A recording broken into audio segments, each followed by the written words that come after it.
में विराजमान मेरे प्राण प्यारे हरि हैं।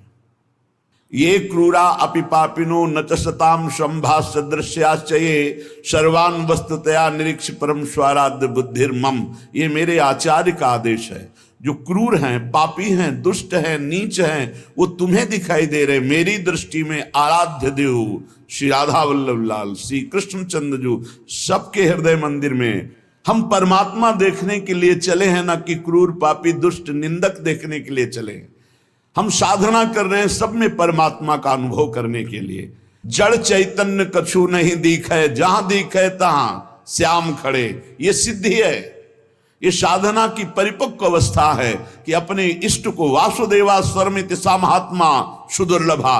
हम उस मार्ग के पथिक हैं। सत्संग सुने तो बहुत सावधान होकर सुने, एक एक शब्द रहस्यपूर्ण होता है। भैया चाहे हीटर गर्म करे, चाहे फ्रिज ठंडा करे, चाहे एसी ठंडा वातावरण कर दे या हीटर गर्म वातावरण कर दे, बिजली दोनों में एक ही है। जो देखने वाला है कि हीटर का कारण बिजली, तो कूलर का कारण बिजली, फ्रिज का कारण बिजली, एसी का कारण बिजली, वो केवल बिजली देख रहा है कि इन यंत्रों में चलने की सामर्थ्य नहीं, ये बिजली से चल रहा है। लेकिन उस यंत्र का प्रभाव है कि वो गर्मी फेंकता है, उस यंत्र का प्रभाव शीतलता फेंकता है, पर दोनों का कारण बिजली है। ऐसे ही इस जड़ चैतन्य में, इस सत असत में, इस उच्च और नीच में, महात्मा और दुरात्मा में क्रियाएं जमीन आसमान का अंतर। पर साधक क्रिया दर्शन नहीं करता, साधक कारण तत्व को देखता है। तो कारण श्री हरिवंश भनम, कारण परम तत्व वही है, दूसरा नहीं। तुम्हारी दृष्टि स्थूल को देख रही है, शरीर और क्रियाओं को देख रही है, और संत और साधक भगवत मार्ग के पथिक उस तत्व का दर्शन करने निकले, तभी उन्हें तत्वदर्शी महात्मा कहा जाता है। इसीलिए अनाधिकारी संतों के वचनों का गूढ़ रहस्य न जानकर वो मनमानी आरोप थोप करके उनकी निंदा करके नरकगामी होता है। तो कह रहे हैं उदासीन जग में रहो। तुमसे कोई मित्रता का व्यवहार करे तो जय जय, और शत्रुता का व्यवहार करे तो जय जय, क्योंकि उसकी मति है। लेकिन मित्र और शत्रु व्यवहार है, लेकिन परमार्थ में नहीं। परमार्थ में वही परमात्म तत्व उसके हृदय में बैठा है, वही परमात्म तत्व मित्र के हृदय में बैठा है। तो उदासीन जग में रहे, शत्रु मित्र नहीं कोई, सबके हित की कीजिए, सबके हित की, सबका मंगल, ये परमार्थ के पथिक। ऐसे पापी से आपको बात नहीं करनी चाहिए, आपके यहां नहीं आना चाहिए। कौन पापी है? पापी कौन है? हमारी समझ में पापी उसे तुम कहते हो जो भूल गया है, अपने स्वरूप को भूल गया, भगवान का विस्मरण हो गया, वही माया के गर्त में गिर गया। तो हम लोगों का कार्य क्या है? भूले हुए को स्मृति प्रदान करना। ये जो ज्ञान है ये स्मृति प्रदान करता है। नष्टो मोहा स्मृति लब्धा तत्प्रसादान मयाच्युता। तो संतों के हृदय में बैठ के कौन बोलते हैं? गोविंद ही तो बोलते हैं। तो गोविंद की वाणी क्या करती? नष्टो मोहा, मोह का नाश करके और भगवत स्मृति जागृत कर दे। पापी से घृणा मत करो, उसका पाप दूर हो जाएगा तो महात्मा हो जाएगा। कोई दुरात्मा नहीं है, भूल है, भ्रम है, अज्ञान है, अविद्या है, इसका नाश हो जाए तो महात्मा ही है, वो परमात्मा ही है। यही बात समझने के लिए तो साधना की जाती है। इसलिए ना किसी से द्वेष करो, ना किसी से राग, ना किसी से अपनापन, ना किसी से परायापन, सब में एक श्री भगवान विराजमान है। ये जग सब है श्याम को, कासों की जय प्यार, कासों मानो बैरता वृथा होत है ख्वार। ये सारा संसार स्वयं श्याम सुंदर बने हुए हैं। मत्ता परतरम नान्यत किंचिदस्ति धनंजय। हे अर्जुन, मेरे सिवा कुछ नहीं है, मैं ही मैं हूं। तो कह रहे फिर काहे को किसी से वैर करते हो, काहे किसी की निंदा करते हो। वो बैठा मुस्कुरा रहा है सच्चिदानंद की मैं छुपा छुपी का खेल खेल रहा हूं, तू पहचानने चला था, कहां पहचान पाया। मैं इस चादर को ओढ़े हुए जड़ चैतन्य की मैं ही विराजमान हूं, मुझको ढूंढ लो। संत खोजी होते हैं, क्या खोजते हैं? उसी परम तत्व को जो सब में विराजमान है। हरि इच्छा ही मानिए भली बात जो होए, जो बिगड़े सो जीव से ताको डारे धोए। उपासक अपने में कभी अहंकार न करे, जब अच्छे सद्गुण दिखाई दे तो हरि गुरु का प्रसाद है। अपने से गलती हो जाए तो उसे भगवान की इच्छा ना माने, ये हमारा अज्ञान है, ये हमारी गलती, हमारा दोष है, और उस दोष का प्रायश्चित करे, दंड दे, क्षमा ना करे। दूसरों को भले क्षमा कर दे, अपने मन को क्षमा ना करे। जो अपने मन को सब क्षमा करते, सब दूसरों के जरा से दोष को क्षमा नहीं कर सकते, अपने पहाड़ जैसे पाप को भी क्षमा कर देते। यहां सिद्धांत उल्टा है। परमार्थ का पथिक अपने राय भर के भी दोष को पहाड़ के समान मानकर उसका प्रायश्चित करता है, और दूसरे के पहाड़ के समान दोष को भी राय के समान भी नहीं मानता है। ये परमार्थ के पथिक का स्वभाव होता है। हमारे से अच्छा बन गया श्री गुरुदेव की कृपा, श्री लाडली जी की कृपा। बुरा हो गया, ये मेरी गलती, मेरी वासना है, ये मेरा अहंकार है कहीं जो मेरे से गलती करवा दिया। यही बात गोस्वामी तुलसीदास जी कहते हैं, गुण तुम्हार समुझे निज दोषा, जय सब भांति तुम्हार भरोसा। सब प्रकार से आपके भरोसे है। जो गुण हैं वो हे हरि आपके प्रदत्त हैं, जो दोष है वो मैंने किया, मैं दोषी हूं। जो बिगड़े सो जीव सो ताको डारे धोए, उसका प्रायश्चित करे। सच्चा साधक कभी क्षमा नहीं करता अपने को, उसको प्रायश्चित गुरुजनों से मिलकर निश्चित करता है। जाओ इतने दिन व्रत रहो, परिक्रमा लगाओ, ये सब दंड मन को मिल रहा है, मन निर्मल होगा। अपने पापों को तो प्रायश्चित नहीं करते, दूसरे की जरा सी गलती को पहाड़ जैसा वर्णन कर देते।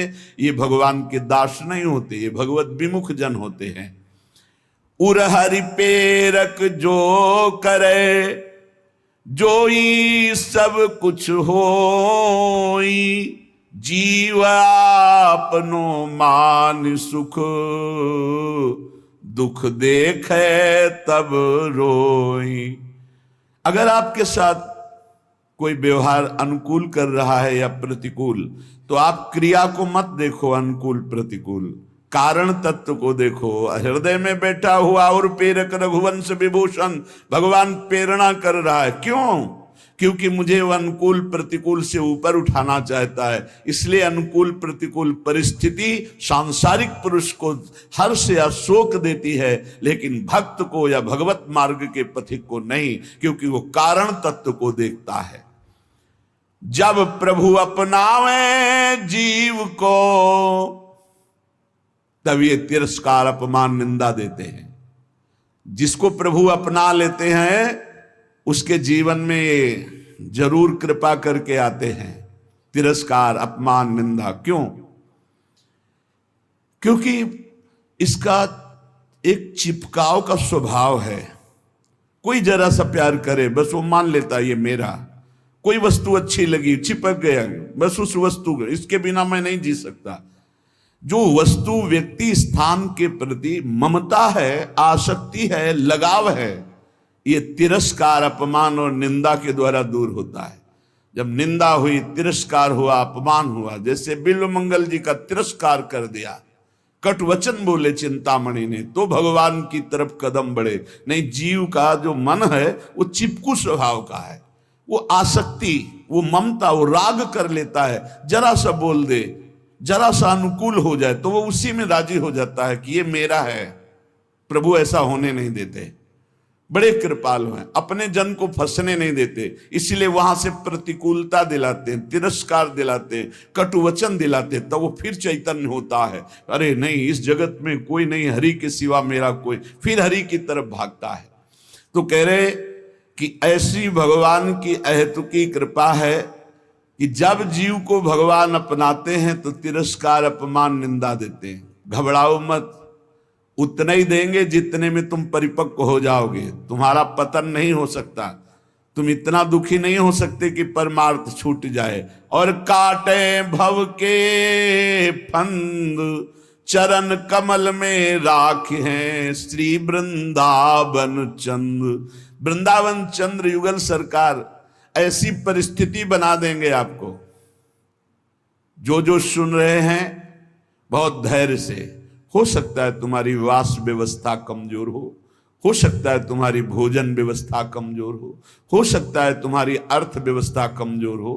काट लो समय, ये काट लो समय। आगे जो आपको प्राप्त होगा वो इन सब से परे है। नाशवान परिस्थिति, नाशवान धन, नाशवान भोग, इससे परे अविनाशी परम पद मिलेगा। और ये हम विश्वास पूर्वक तुम्हें कह रहे हैं कि भगवान अपने भक्त के योगक्षेम का वहन करते हैं। आप निश्चिंत रहिए, इंतजार करो, ऊबना मत, कैसी भी परिस्थिति हो भागना मत। यहां हर एक को श्री जी देख रहे हैं।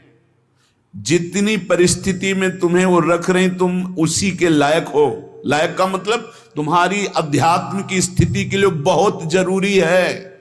नहीं, मेरी प्रियाजू के पास कुछ कमी नहीं है, वो आप देख रहे हैं, आप स्पष्ट देख रहे हैं, आप समझ नहीं सकते स्थिति को। अगर हम गिरिराज जी जाना चाहते हैं परिक्रमा लगाने, तो हमारे 2-3 ब्रजवासी थे, उनसे जाके कहते दंडवत बाबा गिरिराज जी जाना है ना आपको, क्योंकि 1-2 बार जैसे पर ये 30 रुपया लीजिए आने जाने का किराया। आप कैसे तुम्हें बताए, केवल भगवद आश्रय रखना। तुम्हें जो भोजन की समस्या, जो वस्त्र की समस्या, जो वास की समस्या, जो अपमान, जो परिस्थिति, ये बहुत जरूरी है। हम वंदना करते हैं उस परिस्थिति की, क्योंकि वही परिस्थिति शरणागति पुष्ट करती है।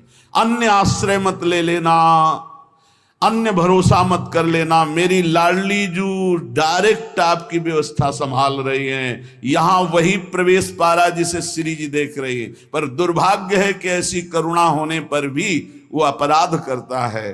वो करुणामयी स्वामिनी के भाव को न जानकर वृंदावन को एक शहर मानता है, और यहाँ आकर होटल में वास करके नाना प्रकार की कुचेष्टाएं करके पाप कमा कर जाता है। मेरी स्वामिनी जी की कृपा की अवहेलना करता है। प्रथम यथामति प्रणवों श्री वृंदावन अति रम्य, श्री राधिका कृपा बिनु सबके मनन गम्य। यहां प्रवेश भी नहीं कर सकते। जब स्वामिनी जी इतनी दयालु आपको कृपा की, आपका सौभाग्य वर्धन के लिए धाम बुलाया, तो यहां आकर थोड़ी तो साधना कर लो।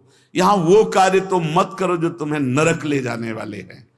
वो समझ नहीं पाते हैं। ये कोई वृंदावन धाम है, कोई शहर नहीं, कोई नगर नहीं कि आप पैसे के बल से आए, होटल लिए, मनमानी खान पान, मनमानी भ्रष्टाचार का आचरण, तो तुम्हारी दुर्गति हो जाएगी।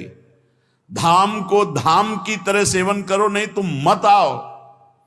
दूर से चिंतन करो, प्रणाम कर लो, इतने में तुम्हारा मंगल हो जाएगा। यहां आओ तो धाम की तरह आओ। पहले तुम इस यहां प्रवेश होने के पहले अपने दिमाग में बैठा लो कि तुम जा कहां रहे हो।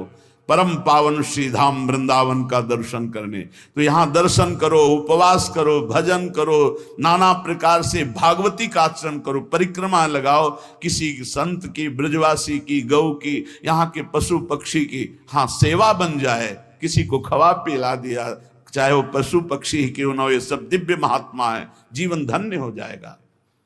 श्री जी करुणा करते, हम करुणा का अवहेलना, अपराध कर बैठते हैं। ये बिल्कुल सत्य बात समझिए। इतनी श्री जी की अपार कृपा कि तुम्हें धाम में, पर ये सत्संगहीन जन ये समझ नहीं पाते कि यहां का किया हुआ पाप कहां धोओगे। यहां का किया हुआ पाप वज्र की लीक होता है और वो प्रतिपल पनपता रहता है, ब्याज दर ब्याज, भोगते भोगते कल्प व्यतीत हो जाएंगे, फिर भी यहाँ के पाप से मुक्त नहीं हो पाओगे।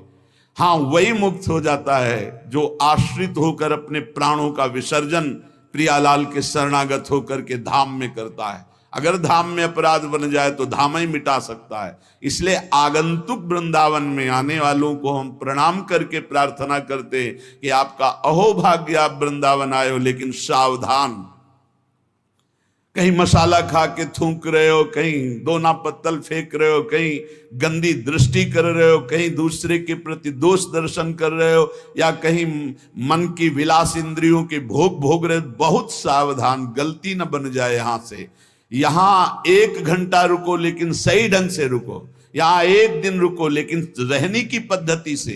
1 दिन में तुम्हारा श्रीपाद प्रबोधानंद जी का 1 बार वृंदावन आ गया, 1 पुष्प प्रसादी सूंघ लिया, 1 बार बिहारी जी को प्रणाम कर लिया, 1 बार वृंदावन की रज लग गई, अब तुम नरक नहीं जाओगे। तो उल्टा भी इसका है, आप 1 बार वृंदावन में आके पापाचरण कर लिए तो बचोगे नहीं नरक से, क्योंकि ये अमोघ धाम है। उपजाऊ भूमि में चाहे बंबूल का पड़ जाए या गन्ना का पड़ जाए या दाक्षवारा का पड़, वो उपज जाएगी। आप बो क्या रहे हो वृंदावन में आकर? सत्कर्म भगवत भजन या दुष्कर्म पापाचरण। भगवत कृपा सब पर है, तुम्हें मनुष्य बनाया, धाम बुलाया, सत्संग करके दर्शन करके भगवत प्राप्ति का मार्ग पुष्ट कर सकते हो, पर मनमानी आचरण करके अपने जीवन को नष्ट कर सकते हो। इसलिए सावधान, जब जिस पर हरि कृपा करते हैं, हम वंदना करते हैं उस परिस्थिति का जिसमें कोई व्यवस्था ना हो और मन आश्रित हो जाए श्री जी की। ये बहुत बड़ी बात है, ये शायद ही कोई उपासक समझ पाएगा। हम प्रणाम करते हैं और धन्यवाद देते हैं परमात्मा कृपा को, जिस साधक के जीवन में अव्यवस्था हो, विपत्तियां हो, प्रतिकूलता हो और कोई प्यार करने वाला ना हो और केवल एकमात्र प्रियाजू के चरणों का भरोसा आ जाए, यही सबसे बड़ी सिद्धि है। ये अनुकूलता में नहीं होती भाई, ये होती ही नहीं अनुकूलता में। जितनी अनुकूलता मिलती उतनी इंद्रियां बहिर्मुख होकर के जगत को अपना मानने लगती हैं, व्यक्ति को, वस्तु को, स्थान को। इसलिए भगवान जिस पर विशेष कृपा करते हैं, अपनाते हैं, उसको सब तरह से मुक्त कर देते हैं। कहीं भी आसक्ति नहीं, कहीं भी ममता नहीं, कहीं भी राग नहीं। ये दुर्लभ मनुष्य देह है, ये बंधन काटने के लिए है, बंधन पुष्ट करने के लिए नहीं। ये बंधन है फंस जाना, आपके बिना नहीं जी सकते, वस्तु के बिना नहीं जी सकते, ये व्यवस्था के बिना नहीं, ये सब बंधन है। जीवन मुक्त की पहचान क्या है? ब्रह्मभूता प्रसन्नात्मा न सोचति न कांक्षति। सिद्ध बात है, ना कोई कामना है ना कोई सोच है, एकमात्र परमात्मा चिंतन में डूबा हुआ वो जीवन मुक्त है। जिस जिस विषय को आप छोड़ते जा रहे हैं, संसार के उन विषयों से आप मुक्त होते चले जा रहे हैं। जिस जिस कामना को, जिस जिस व्यक्ति के संबंध को बिना आप इनको तोड़े जीवन मुक्त नहीं हो सकते। सबकी ममता ताग बटोरी, मम पद मनई बांध बर डोरी। तो साधना की जो हमारी रुकावट है, हमारे भगवान कृपा करके उसे हटा देते हैं, ममता को हटा देते हैं। आसक्ति, कोई प्यार करने वाला ही नहीं रहता, नहीं रहता। वो भीख मांगता है मुझसे प्यार कर लो, वो भीख मांगता है कि कोई तो मुझे प्यार करे, कोई नहीं। जहां वो जिधर दृष्टि डालता है उधर दृष्टि ही हटा दी जाती। बड़ा कृपा प्रसाद हरि का होता है, नहीं तो मन तो चिपकू स्वभाव का है। अब देख लीजिए, चक्रवर्ती सम्राट पद हरि के लिए छोड़ा, सुंदर रानियों को छोड़ा, पुत्र को छोड़ा, सब सुख छोड़ा और हिरण के बच्चे में फंस गए। ये बात हमको शिक्षा देने के लिए नहीं, तो वो तो भगवान के पुत्र हैं। ऋषभदेव भगवान का अवतार, उनके पुत्र हैं, और चक्रवर्ती सम्राट पद जिसके लिए छोड़ा, हिरण में कैसे फंस सकते हैं? ये हमको शिक्षा देने के लिए कि तुम किसी भी राग में भगवत प्राप्ति में बाधा पैदा कर सकते हो। तो भगवान जिस पर कृपा करते हैं वो स्वयं राग से बचा देते हैं। उसे कोई प्यार ही नहीं करता, उसे कोई अपना ही नहीं मानता। अगर वो किसी को अपना मान ले तो ऐसा वहां से कड़ुआहट दी जाती है कि दोबारा उधर अपना मानेगा ही नहीं, वो सीधे भगवान की तरफ चलेगा। ये भगवान की अहेतुकी कृपा होती है। श्रीपाद प्रबोधानंद जी महाराज कह रहे, निरस्त त्रैगुण्यम हरिरसद पुण्यम स्वकृपया धरण्यम तो भारतम विमल परमानंद सुघनम इदम वृंदारण्यम बहद तुल माधुर्य सुषमा महावन्यम धन्य सरयति बहुमान्य स्त्री जगताम। तीनों लोकों में सबसे महान धन्य है वो जो तीनों गुणों से परे करके सच्चिदानंद हरि रसदाई श्रीधाम वृंदावन का अखंड वास पा गया। ए भाई, जिनको मिल गया हो तो छोड़ना मत कि पड़ोसी ठीक नहीं है, व्यवस्था ठीक नहीं है, कोई सेवा करने वाला नहीं। एक सोच बनी रहती है उपासकों के अंदर। बहुत पहले की बात है और अब भी वर्तमान में कुछ साधकों में हो सकती है, उसके निवारण के लिए हम प्रार्थना करते हैं। एक बार एक साधक ने कहा कि महाराज जी आप हो तो हमारा जीवन आपके शासन से सही चल रहा है, कल जब आप नहीं होंगे तो आपका शासन नहीं होगा। आज उसका समाधान सबके लिए कह रहे हैं जिन साधकों के अंदर है। आप किसी मनुष्य की शरण में हो क्या?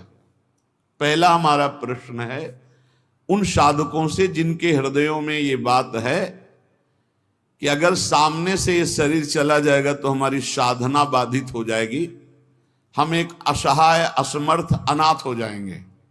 तो हम ये पूछना चाहते हैं आप पांच भौतिक शरीर के शरणागत हुए हैं क्या? तो उत्तर आएगा नहीं, क्योंकि कोई शरीर का शरणागत नहीं होता है। शरीर परिवर्तनशील, नाशवान, प्रतिपल नष्ट हो रहा है। आप किसकी शरणागत हो? आप उस चैतन्य घन की शरणागत हो जो सर्वलोक महेश्वर है, वही गुरु है, वही परमात्मा है और वही चराचर जगत में व्याप्त है। क्या वो त्रिकाल में तुमसे कभी अलग हो सकता है? और एक हम ज्ञानेश्वरी टीका जो श्रीमद् भगवत गीता जी की और श्रीमद् भागवत की कुछ की है, उसकी बात पढ़ करके उन्होंने कहा कि जब हम किसी सदगुरुदेव का वर्णन करते हैं तो सदगुरुदेव का सूक्ष्म स्वरूप हमारे हृदय में आके बैठ जाता है, और जब तक हम जीवन मुक्त नहीं हो जाते तब तक गुरुदेव भी जीवन मुक्त नहीं होंगे। कौन से गुरुदेव? जो आपके दिमाग में बैठ गए, आपके अंदर बैठ गए। एक शरीर है और एक तत्व है, और तत्व सशरीर तुम्हारे अंदर समा गया है। अब देखो महाराज जी ने बात कही थी तो महाराज जी सामने दिमाग में है और उनकी बात सामने है। ये पूरे जीवन तुम्हारी रक्षा करेगी। और भरण पोषण ना कुछ हमारा था, ना है, न रहेगा। प्रभु हमारे हैं, प्रभु का सब कुछ है, प्रभु का सब कुछ था और वही सब कुछ करते रहेंगे। तुम निष्ठावान बनो, तुम अलग से भुवन रचना कर देंगे तुम्हारे लिए भगवान। एक छोटे मोटे स्थान की बात क्या, अलग से तुम्हारे लिए भुवन रचना कर देंगे। यदि गुरु निष्ठा वाले हो तो विश्वास कर लेना, पहले तुम्हारा विश्वास का परीक्षण होगा और परीक्षा में पास हो गए तो भुवन के भुवन तुम्हारे कर देंगे। अनंत ब्रह्मांडों के मालिक हैं। तुम अपने जीवन की परवाह करते हो, इसका मतलब तुम शरणागति में अभी कलंक लगा रहे हो। मेरा प्रभु बचपन से कह रहा हूं, इसीलिए बोल देता हूं, यह अहंकार बना ही रहेगा। बचपन से हम जिनकी शरण में उनके दुलार को आज तक देखते रहे, कोई एक साथी नहीं रहा कि हमें 10 कदम भी हाथ पकड़ कर चला दे। 13 वर्ष की अवस्था कोई अवस्था होती है, ज्ञान विज्ञान संपन्नता होती है, और उसी समय से गंगा का किनारा पकड़ा और आज तक मेरे भगवान मेरे साथ ऐसे करुणा कर। तो वो भगवान क्या तुम्हारे नहीं है? क्या तुम्हारी शरणागति का वो पालन नहीं करेंगे? फिर ये प्रश्न क्यों हो जाता है मुझे किसने संभाला बचपन से अभी तक? किसने संभाला? कोई विश्व में ऐसा नहीं कह सकता कि 10 वर्ष हमने संभाला, एक दिन भी नहीं। वही परम गुरु गुरुदेव का रूप। गुरुदेव तो बाद में मिले हैं, घर से तो उसने पहले निकाला। सूक्ष्मता से देखिए, उस जगत गुरु ने घर से निकाला वैराग्य दिला के, उस जगत गुरु ने भ्रमण कराया, फिर गुरु रूप से मिले, फिर हमको सतमार्ग में चलाया, फिर अंतर ध्यान हो गए, फिर सदगुरु रूप से आगे मिले, फिर पला, फिर सदगुरु रूप से आगे, वो आगे आगे बढ़ता चला जा रहा है। वही परमात्मा तत्व। वो क्या तुम्हारा नहीं है? तुम निर्भय निश्चिंत नहीं? अरे तुम शरणागत हो, चल के तो दिखा एक कदम विपरीत। अगर थोड़ी भी शरणागत हो गए तो एक कदम तो विपरीत नहीं चल सकता जीवन में, यदि शरणागत है। और जो शरणागत है तो माया मां की तरह दुलार करती है, मां की तरह। हमारी बात को समझ लेना, माया उनको विघ्न डालती है जो सूरवीर हो करके माया को जीतना चाहते हैं, और जो माया को मां मानते हैं, मां की तरह दुलार करती हो, भगवान को प्राप्त हो जाते हैं। माया कभी बाधा नहीं पहुंचाती। इसीलिए हरिदासों में कहीं भी माया का प्रभाव नहीं देखा जाता। वो तब होगा जब कीन हो इसका बहु अभिमाना, शोक होवंचा कृपा निधाना। अगर अभिमान रहित होकर दैन्य भगवान की शरण में, तो माया है ही नहीं, वो मां है। देखो सियाजू के लिए क्या कह रहे हैं रघुनाथ जी मनु जी से, आदि शक्ति जय जग उपजाया सो अवतरी मोरिया माया।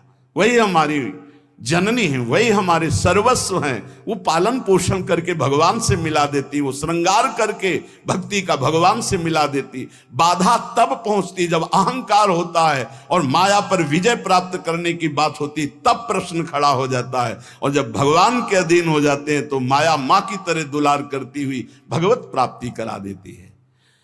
निरस्त त्रैगुण्यम, वृंदावन में रहने मात्र से निरस्त हो जाते तीनों गुणों के प्रभाव, सतोगुण रजोगुण तमोगुण। इनसे ऊपर त्रिगुणातीत प्रिया प्रीतम के प्रेम की प्राप्ति होती है। हरि रसद पुण्यम, ऐसा यहां वास मात्र से सुकृत होता है। वास मात्र भजन है। हमारी बात को बांध लो, कुछ भजन ना हो तो भी पड़े रहोगे तो तुम्हारा सच्चा भजन भगवत प्राप्ति करा देगा। यह सच्चा भजन होगा। चद्दर में 4 कोने हैं, एक कोना पकड़ के घसीट लो, पूरा चद्दर आ जाएगा। उपासना रूपी चद्दर के 4 कोने हैं, नाम रूप लीला धाम। हम नाम निरंतर नहीं जप पा रहे, रूप का ध्यान नहीं बन रहा है, लीला का चिंतन नहीं बन रहा है, लेकिन धाम का अखंड वास कर रहे हैं तो एक कोना पकड़ लिया जोर से, पूरी उपासना आ जाएगी। नाम रूप लीला धाम एक पकड़ लो। कोई आप दूर रहते हैं, धाम वास नहीं करते, निरंतर नाम का चिंतन और धाम का आश्रय, पूरी उपासना जागृत हो जाएगी। आप प्रभु की सेवा में लगे, प्रभु का नाम जप कर रहे हैं, अपने कर्तव्य का पालन कर रहे हैं, अंततो गत्वा आपको भगवान की प्राप्ति निश्चित होगी। कोई एक पकड़ लो। श्रीपाद कह रहे हैं, अतुलनीय महामाधुर्य सुख सार प्रदान करने वाला, तीनों गुणों को निरस्त करके हरिरस प्रदान करने वाला, वो महाभाग्यशाली है, त्रिभुवन में बंदनी है, जो श्रीधाम वृंदावन का अखंड वास स्वीकार कर लिया। ये बड़ी दुर्लभ बात है। अखंड वृंदावन वास करते हुए बस वृंदावन बसिकै इतनो बड़ो सयान, और जुगल चरण के भजन भी निमिष न दीजिए जान। जब प्रियालाल ने इतनी कृपा कर दी तो हमसे चूक कैसे हो जाएगी। हम हर समय श्यामा श्याम का सुमिरन करें। सांद्रानंदाब्धि मध्य लसति रसमयम चिन्मणि द्वीप मेकम। देखो तुम तो महिमा सुन रहे हो, अनजाने में यदि हम भगवान के स्वरूप, भगवान की नाम, भगवान की महिमा को स्वीकार कर ले तो हम अनजाने, लेकिन भगवान तो सर्वज्ञ हैं। सदन जी के एक चरित्र में बड़ी विशिष्ट बात पाई गई। देखो सदन जी का जो जन्म है, इसी से हमें ये पता चलता है कि भगवान केवल भाव देखते, केवल भाव देखते हैं। सदन कसाई ताकि नीकी कसियाई, जैसे बाराबानी सोने की कसौटी कसी आई है। जीव को न बध करें ए पे कुलाचार ढरे, बेचे मांस लाए प्रीति हरि सो लगाई है। गंडकी को सुत बिन जाने तासों तोल्यो करे, भरे दृग साधुआनि पूजे पे न भाई है। कही निस सुपने में वाही ठोर मुंह को देवो,